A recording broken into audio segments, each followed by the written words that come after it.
Hello and welcome along to this edition of Hong Kong Direct, where we're just over a week away from a special day at Sha Tin, a day where two of the heavyweights of Asian racing, Hong Kong and Japan, will clash across three Group 1 contests worth a combined $63 million. And that day, of course, is FWD Champions Day. The grand stage is set. The pursuit of glory goes through not one path, but three.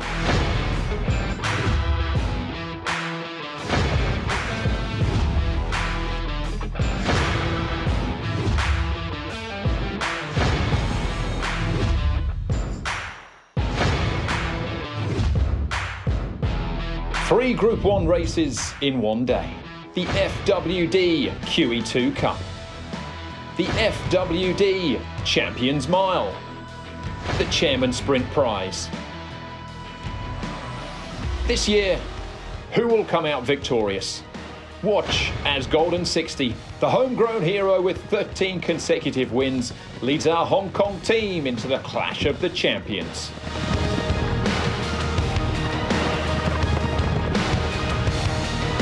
The FWD Champions Day, April 25th, Sha Tin. Plenty of special guests to come on Hong Kong Direct this week. Chad Schofield, Joe Mariera and also Murray Johnson joining us on the show. But before we get to them, I'm delighted to say that someone who was the voice, the soundtrack of Hong Kong racing for so many memorable moments is joining us live via Skype. And that, of course, is David Raphael. David, terrific to see you here again. Hi, Edward. Good to see you. Thanks for remembering me. Oh, you're well remembered here, David. Now, of course, we've got you on because we want to go down memory lane with you and talk about some memorable QE2s, Chairman Sprint Prizes and also Champions Miles. The QE2 in 1997, your first QE2 won, of course, by London News for South Africa. As a young caller coming here from Australia, what was that like for you? It was a big moment, and I didn't realise at the time what a big moment it was. There was a couple of effects for it. For me, I just arrived in Hong Kong, and it was my first big race that I called to a global audience, and that was enough. You know, that was climbing the ladder to be able to get the opportunity to do that. But the South African racing sport, I don't think anybody comprehends what a moment it was, because it was their first competition at an international level against anybody in the world. I mean, they'd been restricted because of apartheid, and their first athlete, was out there internationally. He was a horse, and it was London News, and he was a pretty special horse as well. He came with a massive reputation, and he did everything that they said he would do. He was quite an extraordinary story, besides just that one day that he ran at Sha Tin. When you look at that QE2 honour roll, there's so many great names on that, and some great globetrotters too, David, the likes of Jim and Tonic and Silvano. Tell us about calling their wins here.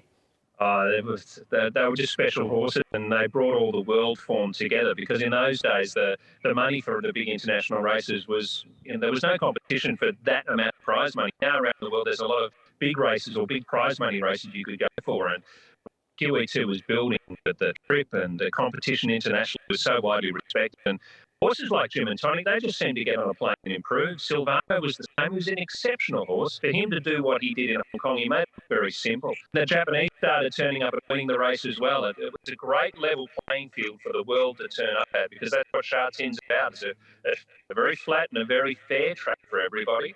Well, that links perfectly, you mentioning the Japanese turning up, because this year they've got a formidable lineup for the QE2 and also down on Smash and the Sprint. But you called the first ever Japanese winner of the QE2, Asian Preston, who's also got that spot in history for being the only dual back-to-back winner of the race.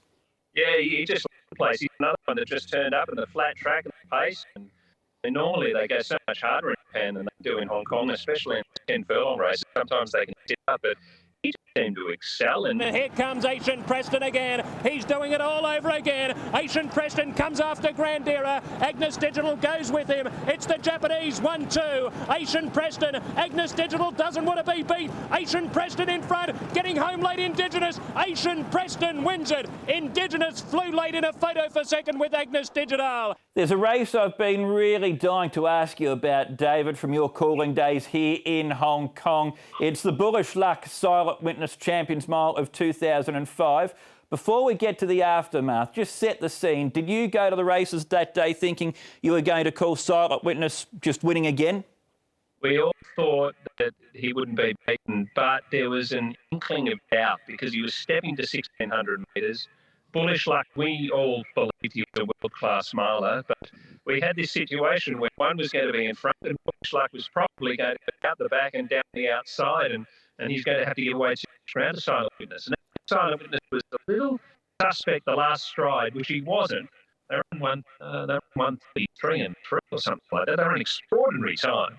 And it was a matter of whether he could give him a start or not. And then the ride and the inside trip and the gaps opened. And I still think it was one of the most memorable moments in Hong Kong racing history. And there's been so many good ones, and there'll be so many big ones to happen. But who would have thought Hong Kong's greatest horse was the day that he was beaten was the one that stands out more than others in my mind for probably a different reason. OK, well, let's take in the final 400 metres then, David, of your call of that Champions Mile. 400 leads from the Duke, who's dour. Cosmo Bulk off the bridle. Tiber switches out. Attraction needs room. Can't kick. Next, Bullish Luck coming to the inside. Silent Witness, he's cuddling at it. Bullish Luck coming through. Will sneak late. Ain't Here coming on from the Duke. Right there also trying to battle it out. Super Kid. He has to ask Silent Witness. He left. Here comes Bullish Luck. Comes to run him down. The crowd roar. The roof of the grandstand rattles. Bullish Luck draws up. Beats the champion. Bullish Luck beats Silent Witness. What sort of memories then, David, come flooding back when you see that vision and hear that call back?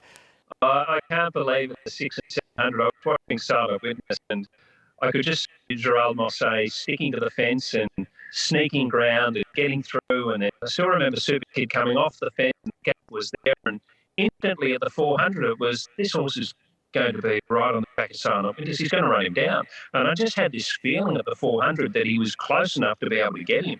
And I still remember afterwards watching him going, he was sneaking through, and that's exactly what he was doing. He was sneaking his way through the field.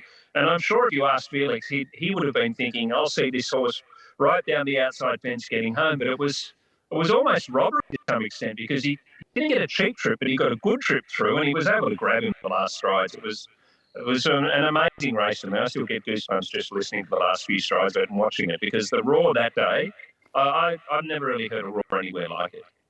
One final question for you, David, before we let you go and enjoy the rest of the sunshine at Sydney there. Before that Champions Mile, when we saw Silent Witness go to 17 in the Queen's Silver Jubilee Cup, you said, I'll never see anything like this again in my life. But on Champions Day this year, we've got Golden 60 trying to make it 14 wins in a row. What have you made of him, watching him from afar? Oh, he's quite an extraordinary horse. I don't want to be negative to the others, but at this point, he hasn't taken on some of the big international names like Silent Witness did in a couple of those key events over the seasons, but there's no doubt he's an extraordinary horse. He's got a high cruising speed, and the way that it's looking at the moment is definitely a bonus for him, having a little bit of a less competition to some extent. And there's no reason why, if he's sound and stays well, that he can't beat that record. Well, David, it's been a real privilege to catch up with you here on Hong Kong Direct. Thanks so much for your time. And yes, it's always a pleasure to go down memory lane with you on those great moments from the past. Anybody that was there on those days, we were just proud to play a small part in it. And it was just a very, very magical time for Hong Kong racing. It really was the time that Hong Kong stood up and put itself on the world map. And look what it's achieved in those times, built to what it is now internationally. It's quite extraordinary. Great to catch up there with David Raphael. So we're going to be talking more about Champions Day on the other side of the break. Stay tuned. You're watching Hong Kong Direct.